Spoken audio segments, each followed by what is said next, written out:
Welcome to part 2 of our fascinating tale. You may recall that in part 1 we mentioned that the project is in the province of Coclé and not Chiriquí.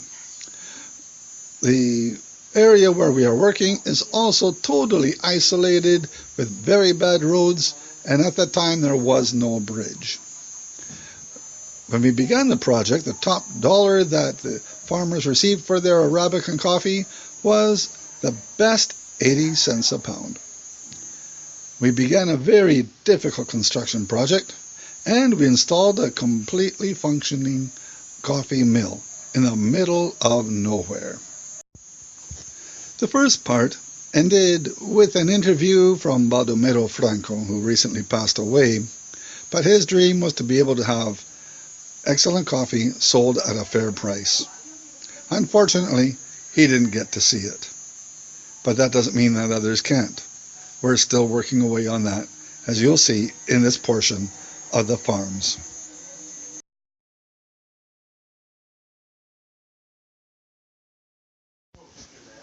Our opening year looked promising. The farmers were happy. It looked like they were going to have a good crop. That is, until Roya came. It wiped out 90% of all the farms. Understandably, many just gave up. The co-op became dysfunctional and quit, and many of the farmers just lost all interest.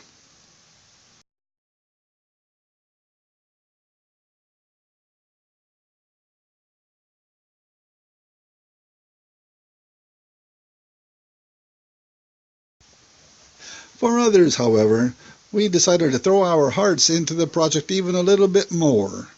And we looked at how we could improve things, how we could protect farms from Roya, how we could plant better, and have better farming care.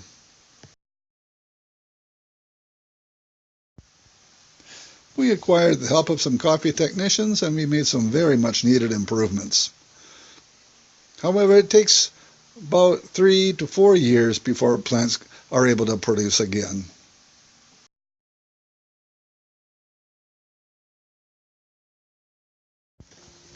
I found the McDonald's story quite interesting and helpful for one sense, because the big lesson is that perseverance pays off. And I guess that's true, because after all these years we've had some very difficult times, a lot of learning curves, to put it that way. And the problem with coffee, with every mistake you make, it takes about 1 or 2 years before you see the results of the correction. So it's really a game of perseverance. We are very pleased with the results of our coffee, the quality of our coffee. For 3 years running, we've had our coffee Q graded at 85.5, 86, and 87 points. And that's our Típica coffee criollo. That seems to be the best for us. We'll see what we get this year. Meet Beatriz Franco and Alvaro Gonzalez. They are a real team. It is fair to say that without them, this project would never have gotten off the ground. Beatriz has 2 lovely daughters, teenagers now, and Alvaro and Beatriz have 2 boys. One is 11 years old, and the youngest is 4. The family support the community in a wonderful way. They work with the schools, help organize and maintain school activities like preparing the meals for the children.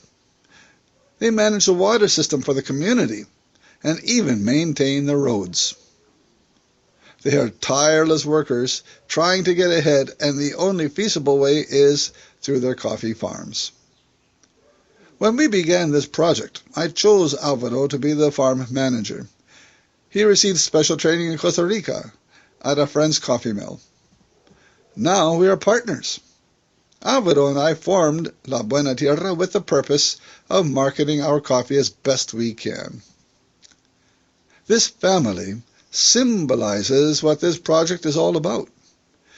It is estimated that there are over 23 million small coffee farmers in the world, many of whom can produce exceptional coffee and export it given the right circumstances. So we're going to play a little interview with Alvaro, and he has a few things he wants to say so you can get to know him a little bit better. Entonces, Álvaro, ¿cuánto tiempo tienes tú viviendo aquí en Sancona? Prácticamente mi historia es aquí, porque nací aquí, vivo aquí, cultivo aquí, todo lo que me dedico es aquí, en Sancona, no he salido de aquí. ¿Y tus padres, tu mamá y Por lo papá? menos mi abuela se dedicaba al café, mi abuelo también, mis padres también, así que ese es mi entusiasmo a quedar yo también con lo que es el café. Ok. ¿Y cuán grande es tu finca? Mi finca no es tan grande, 2,5 hectáreas por lo que tiene café, así que eso es lo que yo me dedico a cultivar ahí.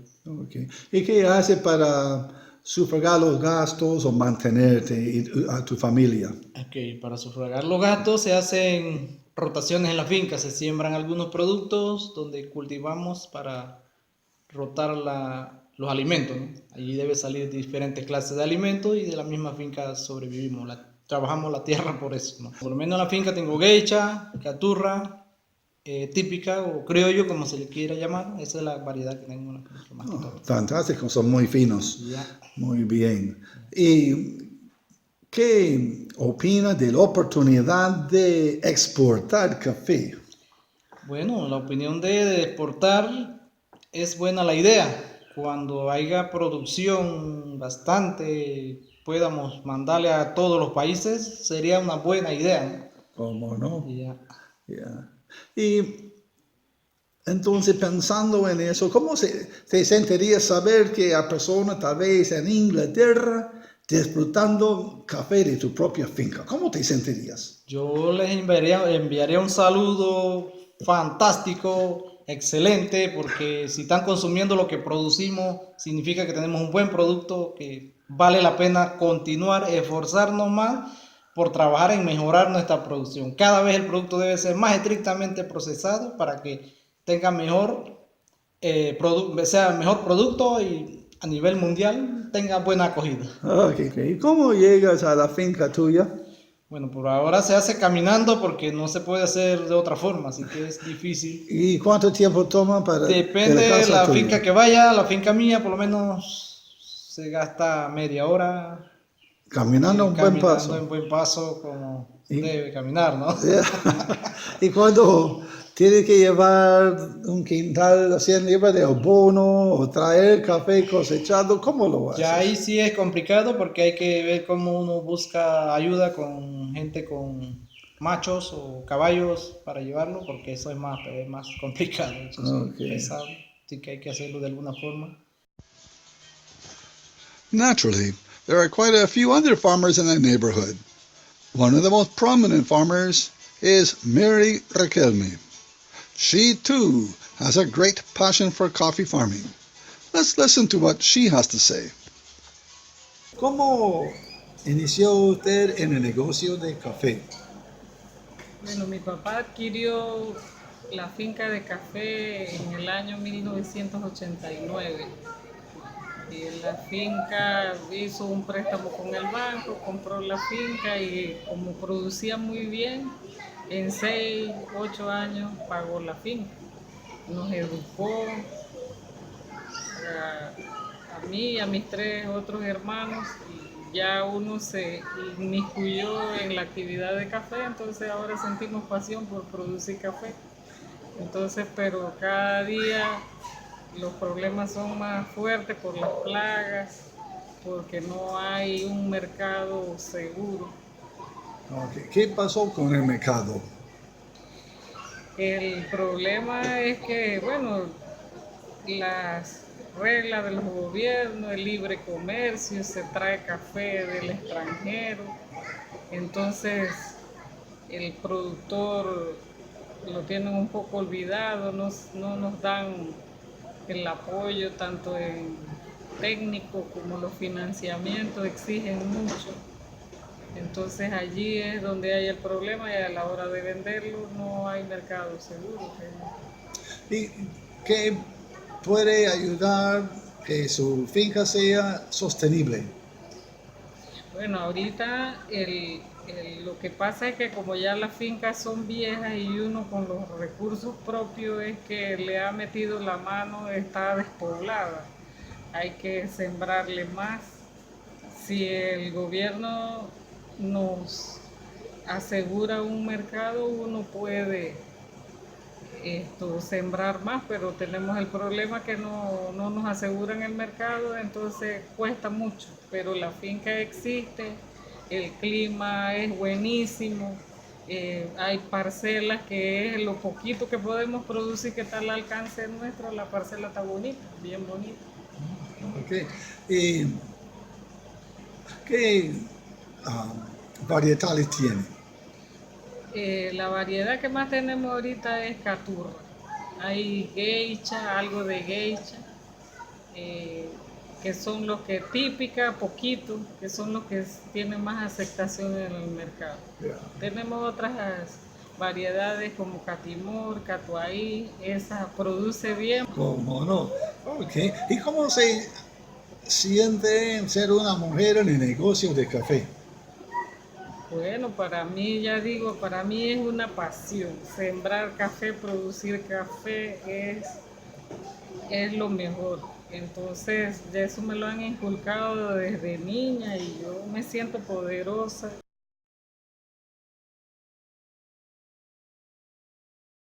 We feel confident that we are on the verge of success.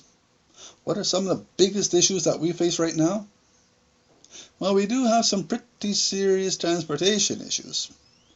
The farms are mostly connected by horse trails in real bad shape. You know, it takes 2 hours walking to get to some of the farms from our mill. And by the time the crew get there, well, they're just too tired to do anything. Then it's almost time to come back. That really is our biggest waste of money and obstacle. Could you imagine walking all that distance, carrying 100 pounds of fertilizer on your back? Or coming back with soaking wet coffee beans, walking in the mud and the rain?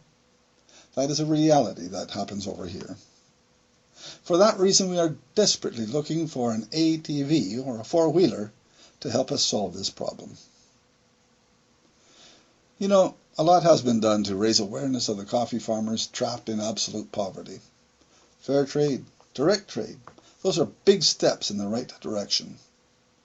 But what are we doing that's different? Well, we are using a more direct approach. There are no associations, co-ops, or memberships of any kind. We process the coffee and sell it for them. You know, when I began this project 11 years ago, I was told by some in the coffee circles, especially coffee circles, that this cannot be done in the province of Coquelin. I've been called crazy more than once for doing this. And frankly, there have been a number of times where I almost gave up. The truth is, we have faced every obstacle imaginable and unimaginable. However, we are almost there, and we could sure use your help. Well, if you like what we're doing and would like to help us cross that finish line, here's how. Just check out our website you see at the bottom of the screen here. You can purchase our coffee online, and you could also find a donate button on the store page, as well as on the Why We're Unique page. Just kind of dust it off a bit and give it a push. Follow the instructions and do what your heart tells you to do. Well, we sure hope you found this story informative. We want you to know the truth about the challenges the poorest farmers have to face and how to help them. Please, feel free to comment on this. Let us know your thoughts or questions that you may have.